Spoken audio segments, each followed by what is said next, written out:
All right, Jim Ventura here, professional navigational consultant and astrologer and metaphysical expert, at least so I'm told.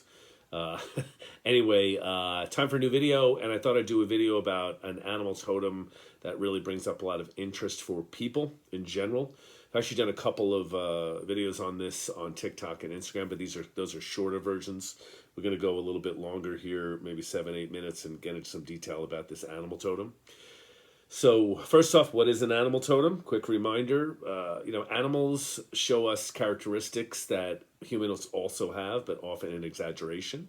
So for instance, cats are about intimacy or having it or not being comfortable with it. Dogs are about loyalty, having it or not having it, depending on how a person reacts to dog energy. So every animal has totem energy to it that are characteristics, again, that are shown that way to us that we can enhance or bring in. So when animals show up on our path or we have affinities for them, that usually means that we have a strong affinity to those characteristics. So it can be really cool if we see certain animals repeatedly. But we also can choose a totem. You can choose to take in a certain energy of an animal. So that's what's cool about kind of knowing what they represent, having a little more info on that.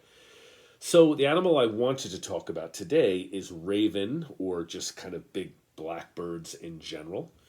So, they're certainly cool if you see them. If any person that sees a bunch of blackbirds around their car or their property or their house is going to have that kind of reaction, almost like this means something. There can be a little bit of an ominous feel sometimes with large blackbirds around, and there's a reason for that that we'll get into shortly. But here's the good news. If you're choosing this totem and you have an affinity for it, or if this animal is showing up and bringing you the message, there's a lot of very positive connotations to raven or blackbirds in general. So let's talk about those first. So the general meaning with raven is protection, also healing and initiation, and even the gift of prophecy.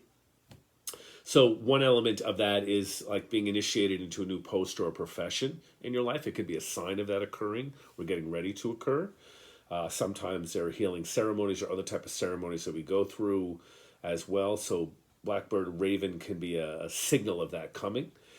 Also, it is a bird of protection. I'll get more into that in a minute. And it also bring the gift of prophecy to those who take that totem on. And also, one of the really awesome things about blackbird or raven as totem is big blackbirds, by the way, not little blackbirds. That's a different totem. Let's say raven energy is healing.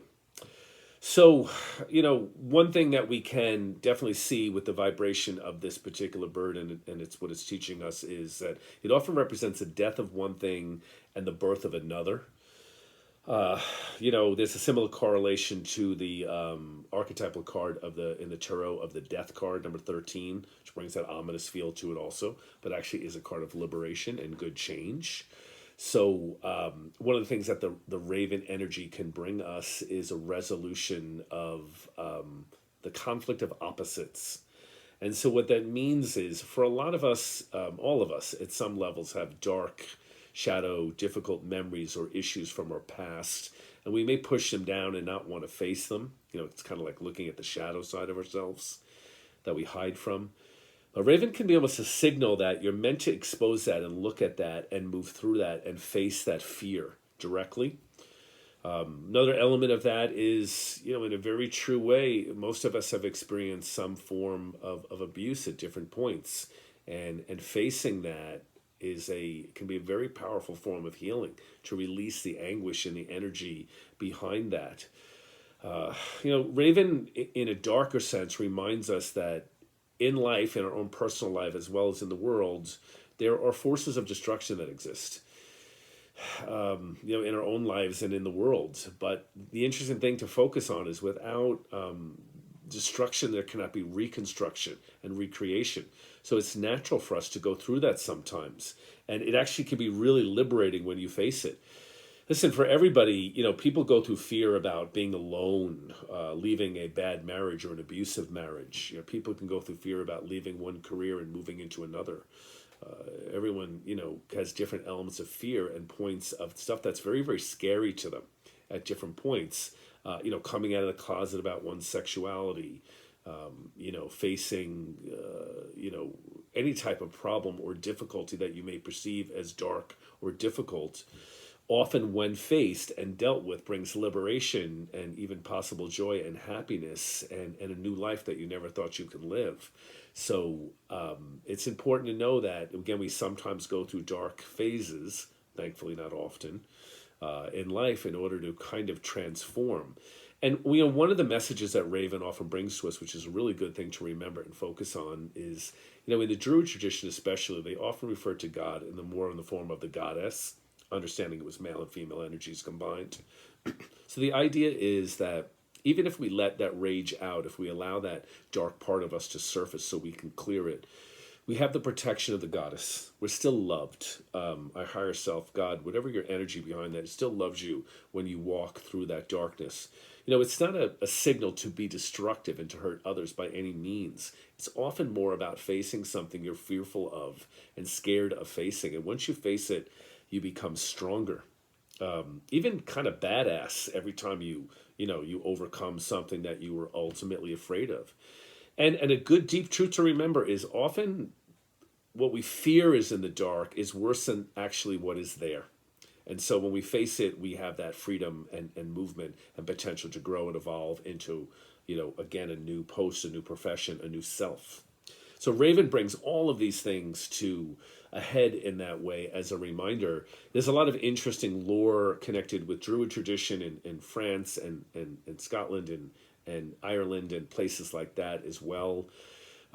Often ravens would appear on a battlefield before battle, and then often afterwards as scavengers. And many of wise people began to understand that in war itself, the only winner is death.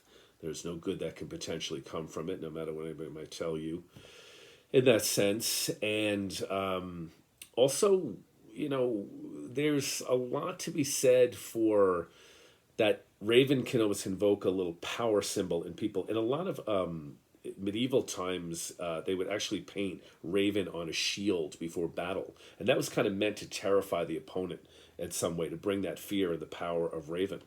But know that in most of these cultures, there's so much tradition around it. I'll keep this brief here.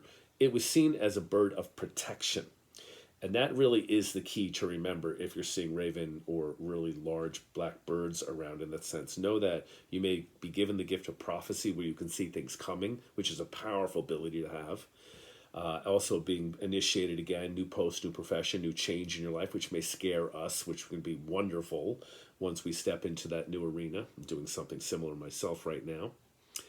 And it also is a bird that represents that very, very deepest form of healing that can come when we face those dark parts of ourself that we've hidden away. And once we do, like I said, there's a rebirth and a transformation. And we might be afraid, but, I always use the old adage that, more often than not, there's good advice in be afraid and do it anyway. All right, hope that gave you some insight about raven, large black birds, and information about my personal services can be found at jimventura.com. And don't forget to subscribe to my station here. Until next time, cheers.